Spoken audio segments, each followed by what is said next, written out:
Hi, scholars. My name is Miss Washington, and I work at BCSE 1. And today I'm going to read to you Grace Goes to Washington. I chose this book because it takes place in one of my favorite cities, Washington, D.C., and it talks about one of my favorite monuments located in the city as well. So I hope you enjoy. Grace Goes to Washington by Kelly DiPucchio. One Friday afternoon in April, Mrs. Barrington shared a large diagram of the three branches of the U.S. government, but Grace Campbell could not stop daydreaming about the upcoming field trip to Washington, D.C. Grace, do you know who's in charge here? Mrs. Barrington asked. Who's in charge here? Who's in charge here? Grace repeated. Principal Perez. A few of her classmates giggled. Well, said Mrs. Barrington, I suppose you could say Principal Perez is like the executive branch here at Wilson Elementary, because she's the head of our school, but right now we're talking about the U.S. government. Sorry, Grace answered. The president, he or she, leads the executive branch. That's correct, Mrs. Barrington smiled. The president. The last bell of the day rang. We'll discuss this more next week, she announced. Student council members Grace and Sam, don't forget you have a meeting after school. At the meeting, classroom representatives were discussing their idea on how to spend the money raised from their holiday bake sale. Thomas and his committee petitioned for new sports equipment. Grace and her committee thought new books for the library was the way to go. Principal Perez even offered her own suggestion. The music room sure could use some new instruments. Mr. Marshall, the media center teacher, listened carefully to all of their arguments and took notes. They're all good ideas, Grace later admitted to Sam. There's no way we'll agree before the vote next week. You know what I was thinking during the meeting? Sam asked. No, what?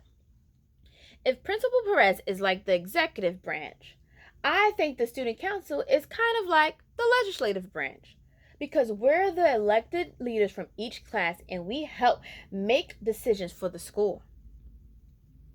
Grace considered Sam's comparison. Yeah, who knew so many people had a say in how to spend cookie money, she grumbled. The following day, Grace could hardly contain her excitement. It was finally field trip day. As the bus drove down Pennsylvania Avenue, cherry blossoms dotted the streets like pink pom-poms. Grace and her classmates visited the Lincoln Memorial, the U.S. Capitol, where the legislative branch meets, and the Supreme Court building. That's where you'll find the judicial branch and the Supreme Court judges, Sam pointed out. They decide if our rules and laws are fair. Kind of like Mr. Marshall does at our student council meetings, Grace added.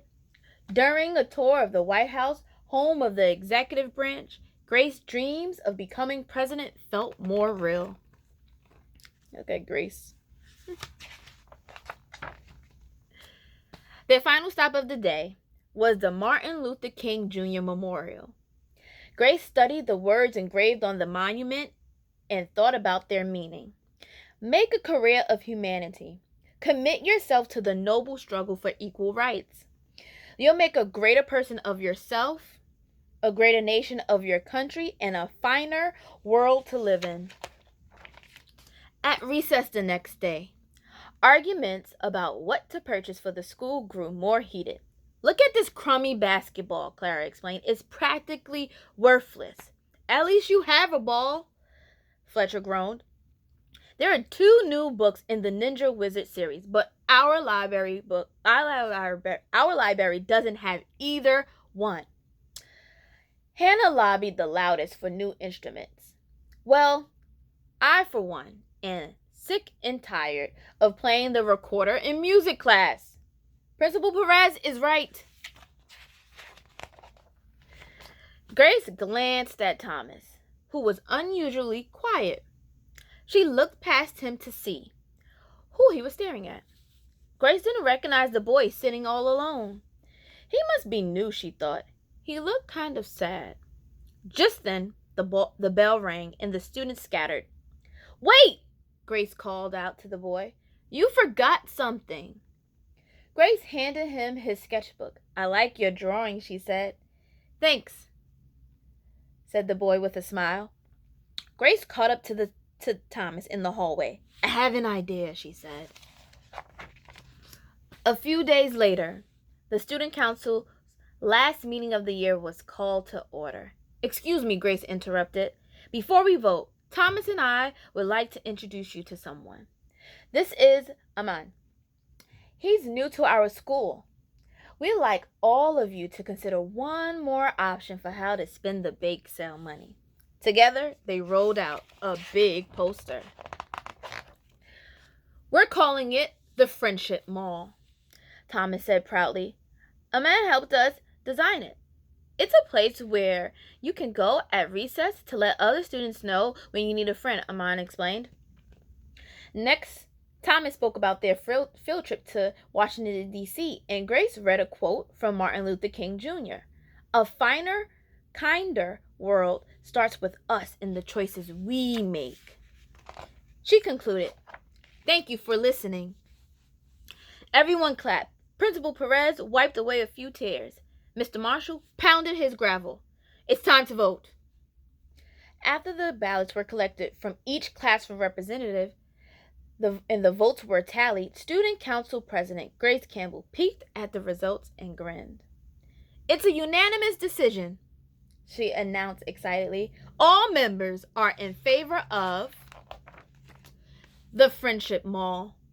The room filled with happy cheers. President Perez took a seat, and then, much like the president signs a bill into law, she approved the election results, making the decision official.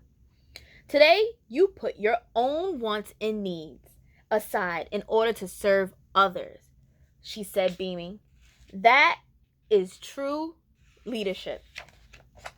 This time, everyone agreed. The end. I hope you enjoyed Grace Goes to Washington, and I hope everyone has a great day.